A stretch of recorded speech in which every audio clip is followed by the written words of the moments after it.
All right, Newton's laws of motion. Horse force. If a horse draws a stone tied to a rope, the horse, if I may so say, will be equally drawn backwards towards the stone. Scientists have used everyday examples to explain their ideas for hundreds of years. The quotation is from Newton's Mathematical Principles of Natural Philosophy, which was first published in the 1680s. Newton used this book to set down his laws of motion. The quotation is from Newton's Mathematical Principles of Natural Philosophy, which was first published in the 1680s. Newton used this book to set down his laws of motion. These three simple laws describe much of the motion around you, and they continue to be studied today. What current scientific discoveries might be taught in schools hundreds of years from now? All right, what is Newton's first law of motion? You would be surprised if a rock started rolling on its own or a raindrop paused in midair. If an object is not moving, it will not start moving until a force acts on it. If an object is moving, it will continue at a constant velocity until a force acts to change its speed or its direction. Newton's first law of motion states that an object at rest will remain at rest unless acted upon by a non-zero net force.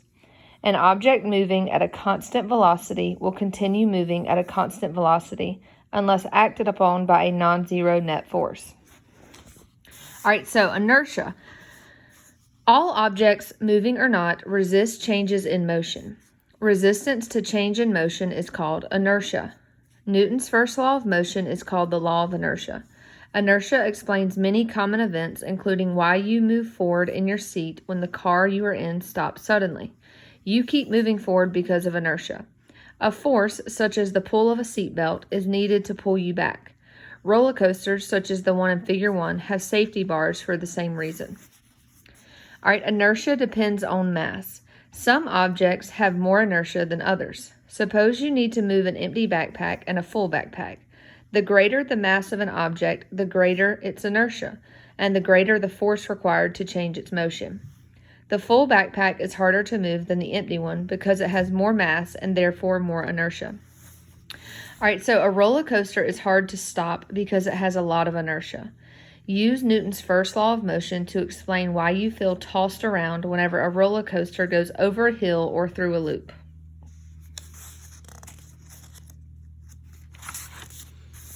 All right, what is Newton's second law of motion? Which is harder to push, a full shopping cart or an empty one? Who can cause a greater acceleration on a shopping cart, a small child or a grown adult? So changes in force and mass. Suppose you increase the force on a cart without changing its mass. The acceleration of the cart will also increase. Your cart will also accelerate faster if something falls out. This reduces the mass of the cart and you keep pushing just as hard. The acceleration of the sled in Figure 2 will change depending on the mass of the people on it and the force the dogs apply.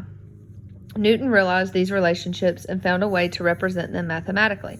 All right, so when you determine acceleration, Newton's second law of motion states that an object's acceleration depends on its mass and on the net force acting on it. This relationship can be written as follows. So the formula is acceleration equals the net force divided by the mass. This formula can be rearranged to show how much force must be applied to an object to get it to accelerate at a certain rate. So net force would equal mass times acceleration. All right, so Newton's second law. Suppose that 4 dogs pull a sled carrying 2 people. Use words and fill in the pictures to show how you can change the dog or person arrangement to change the sled's acceleration. How could you increase the sled's acceleration? So use words, or you can shade in this picture. How could you decrease the sled's acceleration? Use words, or you can shade in that picture. Acceleration is measured in meters per second per second. Mass is measured in kilograms. Newton's second law shows that force is measured in kilograms times meters per second per second. This unit is also called the Newton, which is the standard unit of force. 1 Newton is the force required to give a 1 kilogram mass an acceleration of 1 meter per second. Remember that a non-zero net force will change an object's motion. Recall also that if an object starts at rest, you can calculate its final speed at a certain time by multiplying acceleration by the elapsed time. So if you know the force on an object and its mass, you can find its acceleration and then calculate its final speed. All right, so here you're going to do the math. Every year in cities around the world, teams create cars, push them across platforms, and hope they will fly. Unfortunately, the cars always end up accelerating down into the water. So, if a 100 Newton net force acts on a 50 kilogram car, what will the acceleration of the car be? After that same car leaves the platform, gravity causes it to accelerate downward at a rate of 9.8 meters per second. After 2 seconds, what is the downward speed of the car? All right, so for assess your understanding, what equation allows you to calculate the force acting on an object? What is the net force on a 2 kilogram skateboard accelerating at a rate of 2 meters per second squared? All right, first here, action-reaction pairs. A swimmer moves because the water pushes her forward when she pushes back on it. So draw arrows to show the action and reaction forces between the gymnast and the balance beam. Draw your own example in the space provided. So with the gymnast on the balance beam, you need to draw arrows to show the action and reaction forces between the gymnast and that balance beam. All right, what is Newton's third law of motion? If you leaned against a wall and it didn't push back on you, you'd fall through. The force exerted by the wall is equal in strength and opposite in direction to the force you exert on the wall. Newton's third law of motion states that if one object exerts a force on another object, then the second object exerts a force of equal strength in the opposite direction on the first object. Another way to state Newton's third law is that for every action, there's an equal but opposite reaction. All right, so action-reaction pairs. Pairs of action and reaction forces are all around you. When you walk, you push backward on the ground with your feet. Think of this as an action force. It doesn't matter which force is called the action force and which is called the reaction force. The ground pushes forward on your feet with an equal and opposite force. This is the reaction force. You can only walk because the ground pushes you forward. In a similar way, the swimmer in Figure 3 moves forward by exerting an action force on the water with her hands.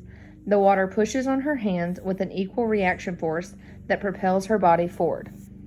Okay, so action and reaction force pairs are all around you, but they aren't always obvious. Write down a question about a situation in which you can't identify what force pairs are at work.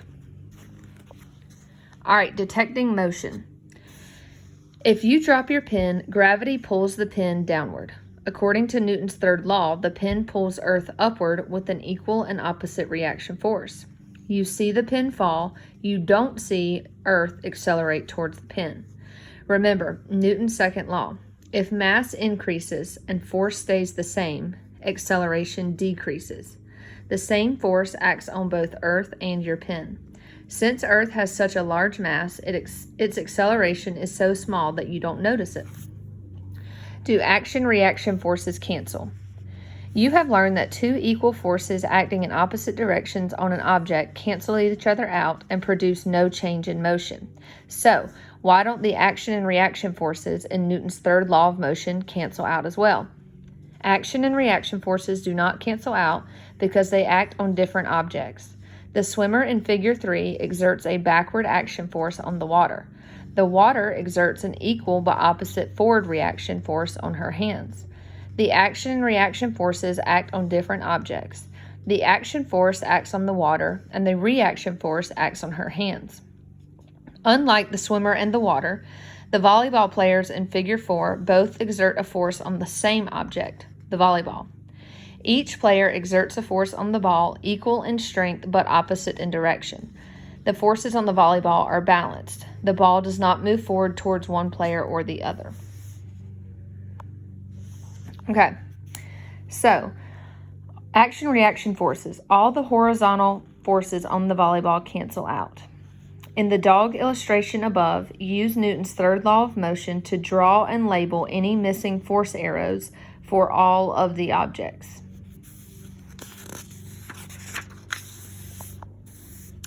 All right, what makes a bug go splat? How do objects react to forces? Splat. A bug has just flown into the windshield of an oncoming car. The car must have hit the bug much harder than the bug hit the car, right? Use Newton's laws of motion to make sense of the situation and answer the questions. All right, so over here, in order for the bug to fly through the air, a force has to push the bug forward. Identify this force. How does the bug produce it? Hint, think back to how a swimmer moves through the water. All right, the bug was at rest on a tree when it saw the car and decided to fly toward it. If the bug has a mass of 0.05 kilograms and accelerates at 2 meters per second squared, what's the net force on the bug? All right, B.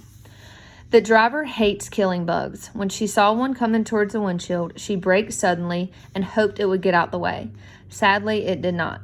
When she hit the brakes, she felt that she was thrown forward. Use one of Newton's laws to explain why. All right, C. The unfortunate bug hits the windshield with a force of 1 Newton. If you call this the action force, what is the reaction force? Does the car hit the bug any harder than the bug hits the car? Use one of Newton's laws to explain why or why not. Then you're going to compare the forces on the bug and the car again. Use another one of Newton's laws to explain why the bug goes splat and the car keeps going without noticeably slowing down. All right, and then over here on Assess Your Understanding. A dog pulls on his leash with a 10 Newton force to the left but doesn't move. Identify the reaction force. All right, and then explain. Using all 3 of Newton's laws, explain how objects react to forces. All right, C. Describe one application of Newton's third law of motion. All right, analyzing acceleration data. You hypothesize that an object accelerates down a ramp at a constant rate. You used a book to support a board marked at 3 lengths, 1.5 meters, 1.0 meters, and 0.5 meters. Then you timed how long it took a steel ball to roll down the ramp from each of the 3 lengths marked on the board.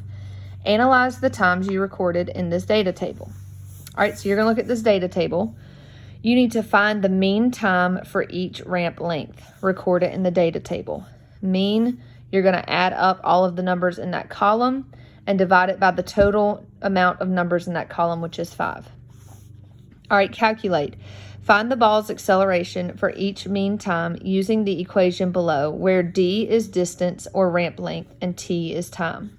And there's your formula you're going to use and plug into. All right, analyze the data. Was your hypothesis supported by the data and calculations, and explain? All right, how do the data support Newton's second law of motion?